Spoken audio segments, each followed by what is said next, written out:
Ya, pemirsa, tak hanya teriakan di jalan raya, kerusuhan menyimpan tanda bahaya. Presiden Prabowo pun menatap dengan sikap waspada. Ia menyebut ada upaya makar yang coba menggoda. Pertanyaannya, siapa dalang di balik semua rencana itu? Kita bahas lebih dalam malam ini, pemirsa. Sudah bergabung bersama kami narasumber istimewa kita, pengamat politik dan keamanan Profesor Muradi, dan hadir pula pengamat intelijen Wawan Purwanto. Assalamualaikum semuanya, apa kabar? Selamat malam.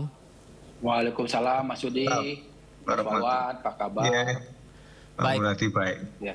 Terima kasih banyak sudah berkenan berdialog di Sindo Prime pada malam hari ini. Saya pertama ke Profesor Muradi terlebih dahulu. Prof, Ya. saya mungkin mengutip sedikit apa yang Pak Presiden sampaikan ya. Ya. Singgung gedung DPRD dibakar, ini sudah makar ini, bukan lagi penyampaian aspirasi. Pertanyaan saya, Prof, apakah karena yang terlihat peristiwa pembakaran gedung DPRD sehingga beliau menduga ada makar, atau ada intelijen presiden yang sudah menyebut ini ada dalangnya yang memanfaatkan situasi? Ya, saya ingin klasifikasi di soal makar ya. Kalau di Undang-Undang KUHP kan juga, KUHP juga dijelaskan bahwa ada 3 klasifikasi, ada makar terhadap negara, makar terhadap pemerintahan yang ada makar wilayah. Nah, tinggal mau yang mana Presiden mau merujuk. Itu poin pertama. Yang kedua, saya memang akhirnya melihat bahwa ada informasi yang tidak tuntas, bukan salah ya, tidak tuntas terkait dengan unjuk rasa 1 minggu kemarin. Ya, itu poin kedua. Jadi kalau itu dianggap makar, pada poin mana sebenarnya? Karena beberapa hal yang berkaitan dengan kalau kita merujuk ke KUHP itu kan lebih ke soal misalnya lebih kuat ke kriminalnya ketimbang ke makar dalam konteks politik ya, saya tangkap itu poin kedua itu.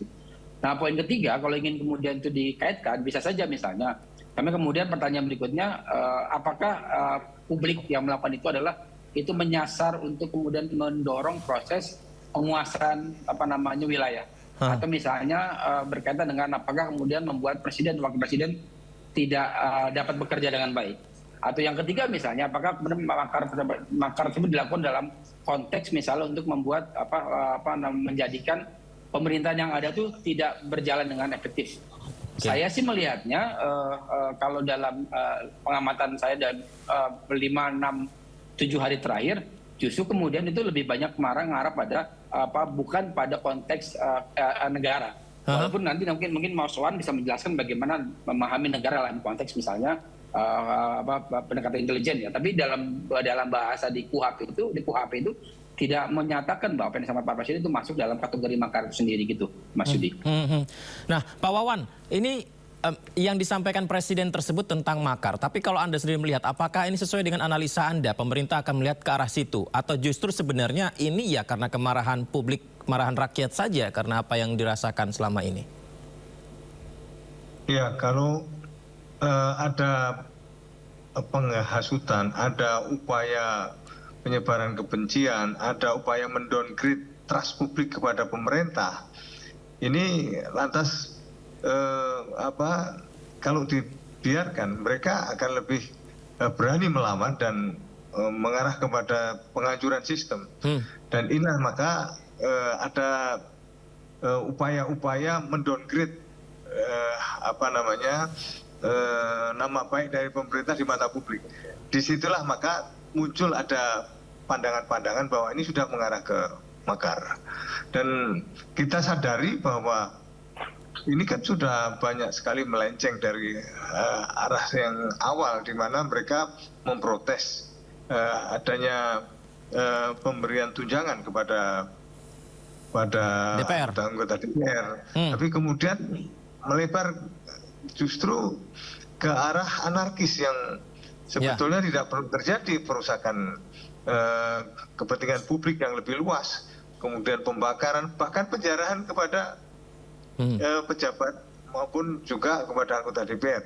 Ini menunjukkan bahwa mereka sudah di luar konteks yang artinya melampaui batas lah. Karena pada prinsipnya apa yang disuarakan sudah dipahami oleh pemerintah dan juga pemerintah berupaya untuk menindaklanjuti. Memang disadari bahwa demo itu tidak dilarang. Tapi tetap ada aturan, karena di dalam demokrasi itu ada kebebasan, kesetaraan, dan aturan. Nah, aturan-aturan ini banyak dilanggar. dari jamnya yang mestinya jam 18 sudah selesai juga masih terus, bahkan berganti wajah. Yang demo dari pagi sekitar jam 10 atau habis lohor sampai sore itu biasanya sudah kelelahan. Tapi muncul yang malam masih segar bugar, berarti kan ada orang lain yang dimobilisasi. Dan itu tentu tidak murni bahwa mereka ingin berunjuk rasa biasa seperti yang disampaikan oleh adik-adik mahasiswa, tapi lebih mendongeng untuk memperkeruh suasana. Kalau begitu Pak Wawan, apakah dengan ternyata hingga malam ada mobilisasi, dugaan mobilisasi, terus juga ada pengerusakan seperti yang kita saksikan di gambar ini ya, artinya apakah intelijen kita kebobolan? Ini namanya penggalangan mendadak dan bukan intelijen kebobolan, tidak. Mereka pada prinsipnya kan boleh melakukan aksi-aksi demo itu boleh. Kemudian mereka menyampaikan apapun sih boleh. Kalau dari awal sudah dilarang, nah itu atau undang-undang tidak mengizinkan, nah ini yang lantas tidak terjadi pelanggaran. Sehingga mereka lebih cenderung memanfaatkan situasi mendompleng untuk melakukan sesuatu yang melampaui batas. Berarti ada penumpang gelap begitu Pak Wawan? Penumpang gelap, dan kita kan tidak bisa lantas belum sudah ditangkap gitu kan tidak bisa. Sebelum mereka melakukan sesuatu selama dia masih tertib kan kita hanya melihat. Aparat juga hanya mengamankan saja, tidak serta-merta langsung mengusir, itu kan tidak bisa. Nah setelah terjadi aksi yang seperti mercon dalam ukuran besar, kemudian bom molotov, baru ini sudah melampaui yang diizinkan, kemudian juga melampaui batas waktu jam 18 misalnya. Ini sudah melampaui batas, apalagi yang pendompleng tadi. Yang dompleng itu kebanyakan dimobilisasi, bahkan dimobilisasi dari daerah. Yang kita lihat mereka juga didanai dengan dana yang tidak sedikit karena bergerak dari satu tempat ke tempat yang lain. Baik. Kemudian ada yang sudah menyiapkan bom molotov di lokasi yang mau diserang. Kemudian juga di lokasi yang berikutnya sudah ada bom molotov juga, ya kan. Dan inilah sebabnya maka sebenarnya kalau tadi dikatakan sudah mengarah ke makar, ini tentu ada dasar dan pemikirannya dari unsur-unsur yang ditemukan di lapangan. Demikian. Prof. Muradi, tentang pendompleng dan penumpang gelap di aksi yang seharusnya menjadi penyampaian aspirasi, tanggapannya bagaimana? Jadi gini, Mas Wawan ya, Mas Yudi. Jadi kalau dalam pendekatan keamanan itu ada dua pola ya, pola untuk mengamankan, bukan unjuk rasa, mengamankan atau ada ancaman. Pertama adalah be first, mungkin ini juga saya kira penting buat kita pahami bahwa ketika memang masa menuntut itu pemerintah merespon agak lebih cepat. Katakanlah kalau misalnya Senin, Selasa itu sebelum ada yang meninggal ya Mas Wawan, itu kemudian mungkin akan beda ceritanya. Karena memang unjuk rasanya masih dalam posisi yang bisa dihandle oleh aparat keamanan, oleh polisi dalam ini. Nah yang kedua baru ketika itu tidak bisa dilakukan, ada namanya disrupt. Disrupt itu adalah melokalisir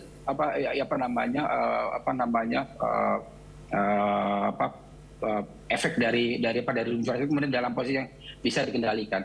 Nah dua-dua itu tidak dilakukan, justru kemudian malah mengarah pada misalnya menunjuk hidung orang yang dianggap sebagai bagian dari tadi penumpang gelap. Saya pribadi sebenarnya ketika itu dituntaskan normal misalnya katakanlah yang tadi hedonisme DPR segala macam. Tapi faktanya kan Mas Wawan kita sama-sama paham, mereka cuma dinonaktifkan, tidak dipecat, tidak diberhentikan di DPR ya. Kemudian misalnya ini juga mengarah misalnya soal banyak eksekutif yang menjadi komisaris dan sebagainya.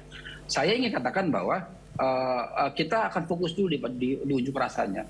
Jadi ketika unjuk rasa kemudian tidak satu kalimat pun menurut saya, kata pun misalnya, mohon maaf katakanlah mengatakan bahwa DPR dan Pak eksekutif itu kemudian lumpuh. Kalau kita masuk kategori makar ya, itu kan nggak ada. Mereka hanya fokus pada hedonisme, pada kemudian pola-pola yang dianggap penting untuk kemudian disuarakan. Dari situ saya kira kita akan bicara berhenti di situ dulu. Nah, begitu kemudian kita bicara soal penjarahan dan segala macam, kita akan bicara soal apa motif yang lainnya. Kalau kita mau lihat misalnya dari berbagai sudut misalnya yang melakukan itu kan pasti bukan hampir sebagian besar bukan mahasiswa. Artinya memang situasi penjarahan dan segala macam itu jauh dari apa yang dianggap sebagai bagian dari kebebasan berpendapat yang Mas Wan sampaikan gitu. Nah yang kedua nih saya kira penting buat kita garis bawahi juga respon cepat pemerintah itu juga harus imbang. Imbang begini loh, sampai hari ini misalnya saya sih berharap betul ketika Pak Prabowo pidato pertama beliau minta maaf kemudian segala macam menindaklanjuti apa yang menjadi tuntutan publik, dan itu buat saya itu bukan sesuatu yang susah ya, artinya itu di bawah kewenangan beliau gitu, tapi itu kan tidak dilakukan. Dan kemudian yang kedua malah menunjuk hidung misalnya akan ada bakar dan sebagainya. Buat saya itu menjadi pengalihan, seolah-olah masalah itu tidak diselesaikan tapi ada yang kemudian dibalik. Jadi kita belum selesai pada tuntutan awal sudah pindah ke berikutnya ya, tadi misalnya Mas Wan sampaikan soal penumpang gelap dan sebagainya. Kalau ini selesai saya kira kesananya itu akan landai. Baik, maaf ya potong. Pak Muradi, artinya apakah yang Anda maksud ini adalah situasi yang seperti sekarang ini tidak akan terjadi seandainya respon dari pemerintah atau yang mungkin diharapkan memberi jawaban itu sesuai dengan harapan, betulkah demikian? Iya, dan itu bukan sesuatu yang susah ya, bukan sesuatu yang kemudian menyulitkan. Misalnya begini, contoh misalnya susah kalau kemudian kita misalnya minta Wapres diberhentikan, kan susah, ada mekanisme gitu loh. Nah, tapi kan yang diminta sama publik tidak terlalu susah, dan saya kira itu sudah ada di bawah kewenangan beliau sebagai kepala negara maupun kepala pemerintahan gitu, Mas. Pak Wawan, seperti apa Pak? Ini after effect-nya Pak, karena respon jawaban yang tidak sesuai harapan. Ya, sebetulnya pemerintah sudah berupaya lah untuk memperbaiki dan mengurai dari apa yang menjadi keinginan masyarakat. Dan dari situ terus ada ya pembatalan tunjangan, serta juga moratorium untuk bepergian dan kunjungan kerja ke luar negeri, atau juga yang tunjangan perumahan dan lain-lain. Kemudian dari sisi-sisi itu sudah tampak bahwa pemerintah sudah memberikan satu langkah-langkah yang mendinginkan suasana, dan pemerintah sendiri juga melakukan pendekatan dan dialog dengan tokoh agama, tokoh masyarakat, dengan para aktivis untuk mengurai benang kusut dari kesalahpahaman ini, karena komunikasi yang baik akan menghindarkan terjadinya miskomunikasi. Nah, diharapkan semua pihak juga menyadari bahwa ini memang kita sedang berproses menuju ke arah yang lebih baik, dan kita melihat bahwa di adat ketimuran tentu ada sikap respek lah untuk tetap taat pada tata azas, bagaimana tidak melampaui batas. Hanya kalau misalnya kita saling mengingatkan bahwa unjuk rasa kemarin memang sudah melampaui batas, dan ternyata sebagian dari adik-adik juga menyadari bahwa ini sudah bukan kami, tapi ada pihak lain yang mendompleng. Dan mereka saya juga sampaikan bahwa kalau ada gejala-gejala seperti itu segera mengundurkan diri.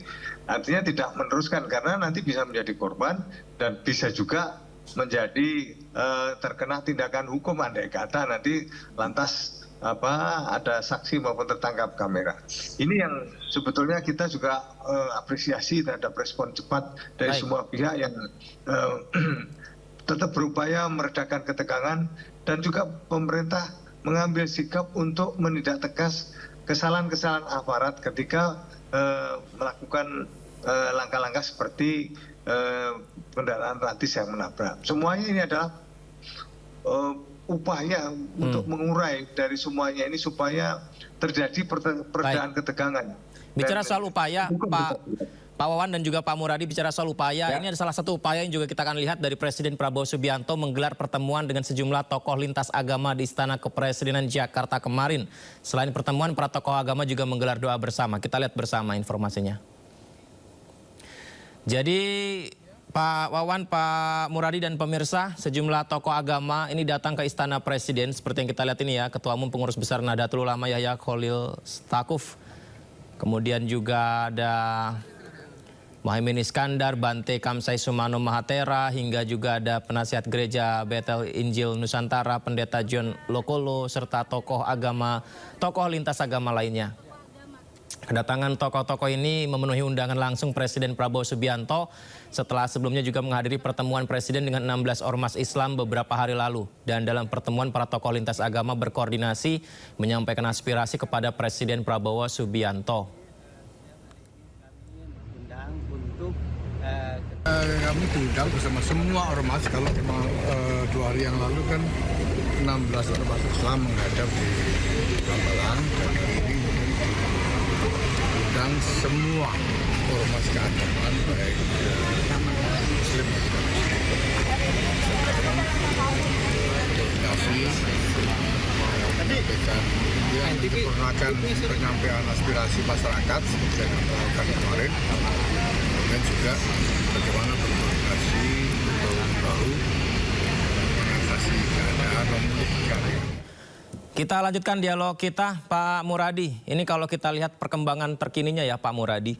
Tadi dialog lintas agama, kemudian juga mengumpulkan ormas Islam, pejabat DPR yang dianggap mungkin menyakiti hati rakyat dinonaktifkan, kemudian tunjangan kemungkinan dibatalkan. Apakah ini tidak cukup menjawab tuntutan yang diajukan selama ini, Pak Muradi? Ya, kita tanyakan bersama-sama. Di Undang-Undang MD3 itu nggak muncul bahwa nggak ada kalimat nomenklatur dinonaktifkan. Jadi yang 5 orang itu tetap mendapat gaji, honor sebagaimana di anggota DPR. Yang tidak muncul adalah dia mungkin tidak muncul ke permukaan ke publik ya. Jadi buat saya yang seperti itu yang kemudian akhirnya publik kemudian tidak terlalu nyaman. Termasuk misalnya katakanlah yang 7 orang yang anggota Polri juga saya kira harusnya lebih cepat, karena begini Mas Wani, saya cerita dikit ya. Teman-teman di Lokataru itu baru kemarin ditahan, sekarang langsung bisa masuk P21. Kenapa yang kemudian yang 7 orang itu nggak diproses, kan sudah terbukti melanggar etik ya. Artinya kalau masuk pidana kan diproses juga. Nah yang begitu speed yang bersamaan itu yang penting buat publik untuk supaya publik jadi nyaman gitu loh. Kalau yang diambil tadi, yang sampaikan tadi tokoh agama kan itu mengademkan ya, membuat suasana, dan itu oke. Tapi problem utamanya juga perlu disentuh gitu. Katakanlah misalnya harus imbang antara misalnya yang kemudian yang tadi yang disampaikan di awal dengan apa yang kemudian apa yang dilakukan. Saya kira apa yang dilakukan Presiden sudah cukup baik. Hanya poin pentingnya adalah lihatnya dalam konteks misalnya publik juga kemudian butuh speedy respon ya, yang memang pada akhirnya membuat oh ya Presiden betul-betul baik. Nah tapi yang kemudian muncul misalnya ini sedikit cerita ya. Saya agak habis pikir misalnya ketika Presiden menyatakan bahwa akan memberikan kenaikan pangkat buat teman-teman buat personil yang terlibat di RS Polri Kramat Jati. Ya, betul, buat saya sebenarnya itu oke dilakukan, tapi kalau ketika suasananya sudah mulai kemudian melandai. Nah situasi hari ini kan belum. Ketika kemudian tiba-tiba mereka merasa dibohongi misalnya dengan yang nonaktif, kemudian juga yang 7 orang kemudian belum sama pada level berkasnya belum selesai untuk pidananya misalnya, tiba-tiba pun ada reward seperti itu. Buat saya itu membuat tidak nyaman publik, dan pada akhirnya kemudian hal yang memang tidak kita harapkan Mas Wawan itu terjadi lagi. Pak Muradi, kalau begitu kita balik ke judul kita nih. Judul kita adalah Presiden Gusar ada upaya mengarah ke makar. Dari kalimat ini berarti apakah memang ada upaya mengarah ke makarnya atau Presiden Gusar aja nih Pak Muradi? Ya saya yang kedua itu. Karena Pak, salah satu 2 hal yang kemudian persyaratan makar itu pertama ada pemanfaatan jahat dan niat. Nah kita ukur bareng-bareng deh. Dari demonstrasi selama 7 hari pun ada nggak niat kemudian menggulingkan pemerintahan? Ada nggak niat kemudian misalnya melakukan memastikan Presiden Wakil Presiden tidak bisa berjalan efektif? Ada nggak misalnya kemudian mengambil wilayah penguasa wilayah? 3 itu tidak ada. Artinya apa? Saya kemudian lebih memahami bahwa Presiden sedang gusar. Dan saya kira itu yang kemudian perlu juga publik pahami bahwa Presiden gusar untuk supaya kemudian situasi hari ini baik, maka kemudian apa yang menjadi harapan publik itu juga kemudian direalisasikan bersama dengan apa yang Presiden sampaikan terkait dengan anggota-anggota yang di rumah sakit tadi gitu. Baik. Mas Sudi. Pak Wawan, apakah upaya untuk melakukan makar ini salah satunya adalah niatan utamanya menggulingkan pemerintah dulu Pak Wawan? Ya, sebetulnya kalau makar ya memang mengarah ke sana. Oke. Tapi eskalasi ini kalau dibiarkan juga akan mengarah ke sana. Eskalasi ini kalau misalnya dibiarkan terus- mengarah ke sana. Ya, nanti kalau tujuannya kemana? Kalau DPR, ya, kemudian kejaksaan, kepolisian sudah dibakari begitu, arahnya kemana? Itu simbol-simbol negara, simbol-simbol eksekutif. Dan maka lantas ada respon cepat. Presiden mengambil langkah cepat untuk menyampaikan konferensi pers ke publik mengenai segala sesuatunya dan disinyalir ada upaya-upaya mengarah ke sana. Dan ini sebetulnya kalau dikatakan gusar, ya sebetulnya gusar. Tapi sebetulnya kan memang respon itu perlu supaya statement presiden memang ditunggu-tunggu oleh masyarakat. Statement presiden juga ditunggu oleh pihak luar negeri. Karena apa? Ini pengaruhnya bukan hanya di dalam negeri, tapi juga ke luar negeri. Dan kejadian ini juga memicu juga kekhawatiran yang kalau meningkat ke arah SARA. Dan banyak pihak sudah menghubungi saya adanya ancaman-ancaman yang berbau SARA. Dan itu juga kita juga sampaikan supaya bisa lebih menenangkan. Dan juga saya sampaikan kepada teman-teman di aparat keamanan untuk lebih responsif dan menjaga wilayah khususnya yang kalau misalnya ini mengarah ke SARA. Ada trauma yang di tahun 98, oleh karenanya berbagai aktivitas yang ada di media sosial itu sudah mendorong ke arah yang lebih luas untuk melakukan aksi-aksi pembakaran. Banyak hashtag-hashtag yang seperti itu. Tapi kemudian muncul juga hashtag yang mendorong ke arah peredaan ketegangan, yang mengajak supaya tidak terpengaruh untuk bertindak anarkis maupun juga perusakan fasilitas-fasilitas publik. Dan juga mengingatkan mereka untuk mengingat bahwa itu semua dibayar oleh pajak rakyat. Dan juga mengingatkan tujuan sesungguhnya apa, apakah menuju ke kerusakan atau keinginannya untuk protes ketika ada kenaikan tunjangan di tengah masyarakat yang sedang mengalami kesulitan ekonomi. Dan itu ajakan-ajakan yang positif yang akhirnya untuk menyadarkan supaya publik ini tidak menelan mentah apa yang terjadi di lapangan, tapi lebih berpikir kritis, demikian. Pak Wawan, kalau dibiarkan eskalasi ini bisa mengarah ke makar. Tadi juga sempat disinggung tentang mobilisasi. Apakah orkestra di balik ini satu pihak yang memang sengaja membentuk dan mengarahkannya untuk membuat ini menjadi melenceng dari tujuan utamanya? Siapa pihaknya, Pak? Kalau dilihat dari penyediaan mercon yang jumlah yang besar, kemudian juga bom molotov, kemudian bensin yang sudah disiapkan di sejumlah lokasi, kemudian mobilisasi massa untuk bergerak dari daerah menuju kota-kota. Ini menunjukkan bahwa itu sudah terencana, ya, matang, dengan juga itu melibatkan logistik yang tidak kecil. Dan ini pula sebagai salah satu bukti bahwa memang ada upaya tersistematis untuk memperkeruh suasana dengan memberikan suatu dampak kejut yang lebih besar. Dan ini sudah, kalau dia katakan ini mengarah ke teror, iya sudah mengarah ke teror. Akhirnya masyarakat pun juga menjadi ketakutan dengan WFH, kemudian pembelajaran jarak jauh, akibat dari itu semua. Kemudian kehidupan kan menjadi tidak normal, kehidupan menjadi mencekam. Kalau tadi saya katakan eskalasinya kalau meningkat terus, ya apa yang terjadi? Tentu akan mengarah kepada upaya-upaya penekanan dan pelibatan aparat keamanan yang lebih. Itulah sebabnya maka dengan kondisi di mana sekarang ada ketegasan untuk ditindaklanjuti dengan upaya penegakan hukum dan juga upaya-upaya lainnya untuk memberikan memenuhi apa yang menjadi tuntutan, meskipun tentu kebijakan tidak bisa memuaskan semua pihak, tapi kita harapkan supaya setidaknya ke depan ini juga akan lebih baik lagi. Sayang waktu kita terbatas, tapi saya juga masih penasaran nih, Pak Wawan, artinya apakah ada dugaan asingkah ataukah memang oknum yang sedang diincar karena kesalahannya, entahkah apakah korupsi atau apapun kasusnya, ini yang juga salah satu dalangnya? Nanti publik pada waktunya akan tahu lah. Karena sekarang ini di netizen juga banyak sudah beredar seperti itu. Kemudian kita nanti kan ini sedang ditindaklanjuti oleh aparat penegak hukum untuk bisa menisik lebih lanjut, mulai dari pelaku-pelaku dari koordinator lapangan, kemudian juga jenderal lapangannya yang lebih besar. Kemudian juga komunikasi serta transfer dana. Dari situ yang nantinya akan lebih jelas karena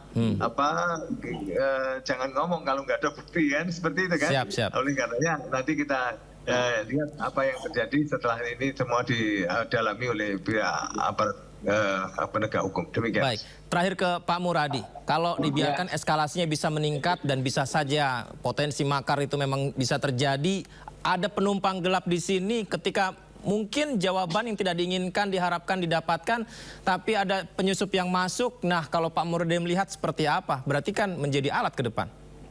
Ya, secara teoretik harus disebut Mas Wawan itu. Siapa aktornya disebut sebagai makar? Karena makar itu tanpa aktor, dia jadi amok, Mas. Kalau secara teoretik itu begitu. Jadi kalau harus ada aktornya. Siapa aktornya? Apakah yang beredar di sosial media, Mas Wawan update itu ya, atau kemudian ada orang asing? Saya merasa bahwa aktornya itu tidak ada, bahwa ini kemarahan publik saja, ini jadi amok.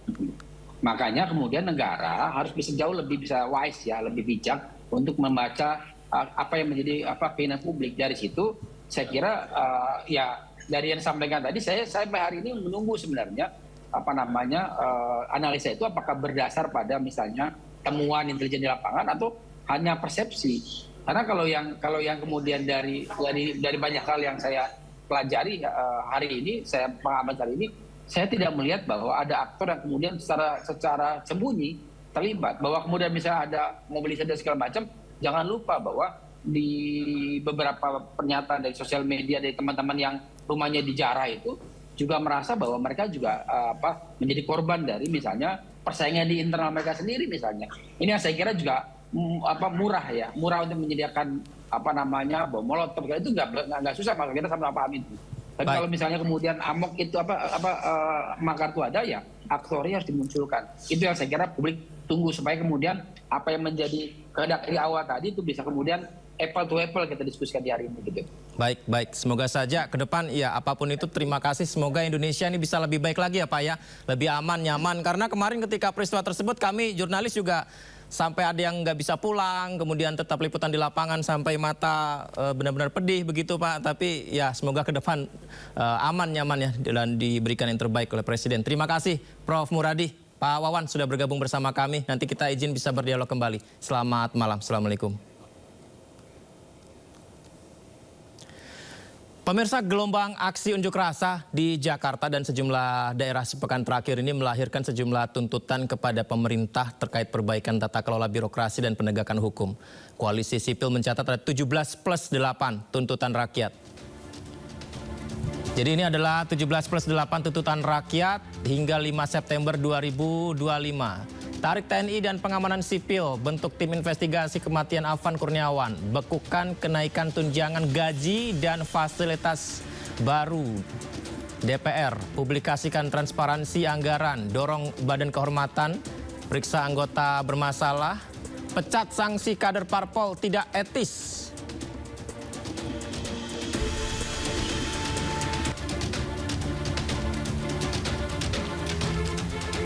Koalisi juga menuntut parpol, pemirsa, untuk umumkan komitmennya berpihak pada rakyat, libatkan kader partai dalam ruang-ruang dialog bersama publik, minta aparat bebaskan demonstran yang ditahan, menghentikan tindakan represif aparat dalam mengawal demo, menangkap dan memproses hukum aparat yang represif, dan mendorong TNI segera kembali ke barak.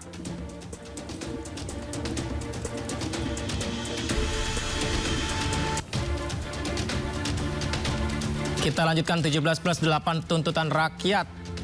Berikutnya, TNI tidak boleh ambil alih fungsi Polri serta tak memasuki ruang sipil selama krisis demokrasi. Koalisi juga menuntut upah layak untuk buruh. Pemerintah segera cegah PHK massal dan buka dialog dengan serikat buruh.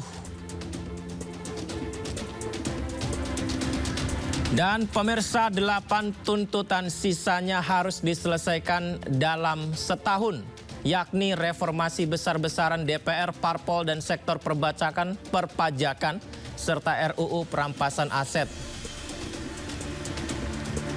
Ada juga tentang reformasi kepolisian dan memaksa TNI kembali ke barak. Tuntutan juga termasuk memperkuat Komnas HAM dan lembaga pengawas independen lain, serta meninjau ulang kebijakan sektor ekonomi dan ketenaga kerjaan.